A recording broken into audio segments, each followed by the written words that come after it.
Hello and welcome to FP talks. मेरा नाम फ़ारूक पताफ़ी है।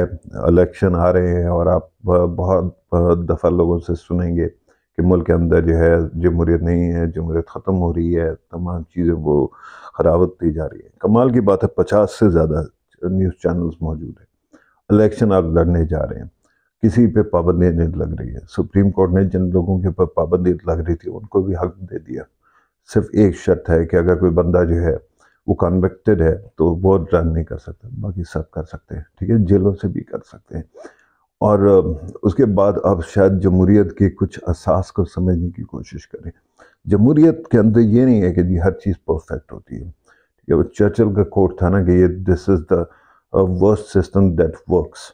ठीक है, और इससे बेहतर कोई सिस्टम है नहीं। तो उसके अंदर बहुत सारी खराबी हैं और पॉपुलिज्म है, कोई बुरे लोग आ जाते हैं, बहुत ज़्यादा इन्फ्लुएंस कर लेते हैं, लोगों के ऊपर इन्फ्लुएंस भी कर लेते हैं, सब कुछ होता है।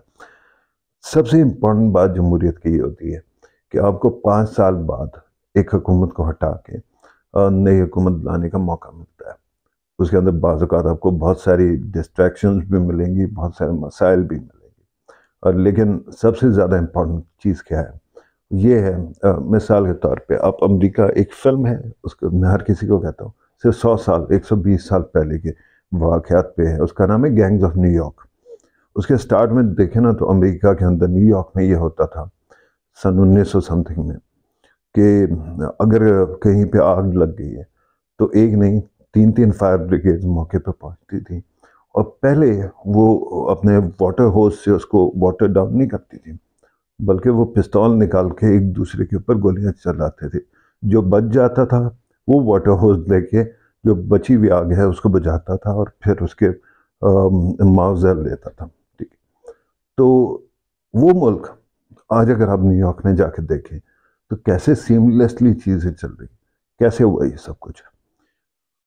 हर पीरियड के बाद हर 5 साल, अमेरिका में 4 साल होते हैं, पाकिस्तान में 5 साल है, आपको 4 साल 5 साल के बाद तब्दीली लाने का एक मौका मिलता है। और उसके अंदर बाज़ का जो होता है, ज़ाहिर बात है कि हर रियासत के मसाइल हैं, उसके अंदर बहुत सारे लोग जो है ना, को लगता है उनके साथ नाइंसाफ़ी हो रही है। लेकिन जब तक ये सिस्टम चल रहा है, जब तक वोटिंग होती रहती है, जब तक आपके मुल्क के अंदर जो है मीडिया भी है, जब तक आपके अंदर मुल्क के अंदर किसी न किसी लेवल के आज़ादी इज़हार भी है, तो फिर जैसे बिल्ली को आप कहीं से भी गिरा देना वो पाँव पे आके लैंड करती है। जमहूरियत भी इसी चीज़ का नाम है, सरवाइव कर जाती है और फिर आगे जाके चीज़ों को ठीक भी कर देती है। मिसाल के तौर पे अगर 2018 में आप मुस्लिम लीग नून से पूछते तो उनको लगता है कि आसमान गिर पड़ा है और उनके साथ जितना जुल्म हो गया उससे ज़्यादा कुछ हो नहीं सकता। लेकिन जैसे जैसे निज़ाम चलता रह गया उनको वापस आने का मौका मिल गया। इसी तरह से पीटीआई के लोगों के लिए भी होगा, पीपल्स पार्टी के लिए भी होगा। ठीक है, तो इसलिए ये इम्पोर्टेंट है कि अपने दिमाग को जज्बातियत में ना उलझाइए। निज़ाम का अब मसला ये है, हम लोगों में से बहुत सारे लोग हैं सेल्फिश। हम समझते हैं कि जो तब्दीली है वो हमारी आंखों के सामने आनी चाहिए। कुछ आएगी, कुछ नहीं आएगी, लेकिन अगर निज़ाम चलता रहा, अदलिया आज़ाद हुई, अदलिया हुई, ठीक है, किसी पीसीओ के अंडर ना हो, मीडिया हो, अच्छा उसके साथ साथ इलेक्टोरल प्रोसेस हो, तो होते होते आपके मुल्क के अंदर निखार आ जाता है। दुनिया भर में होता है, हमारे यहाँ भी हो जाएगा। अब इसकी गारंटी नहीं है कि 20 साल में होगा, 2 साल में होगा या 80 साल में होगा, लेकिन हो जाएगा।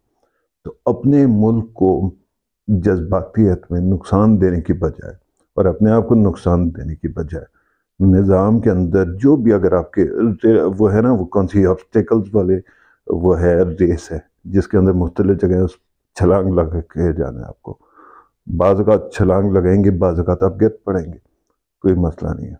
रेस होनी चाहिए और आपको उसमें शामिल होना चाहिए। जब तक आप ये कर रहे हैं, आने वाले दिनों में निज़ाम अपने आप को खुद ब खुद ठीक कर लेगा।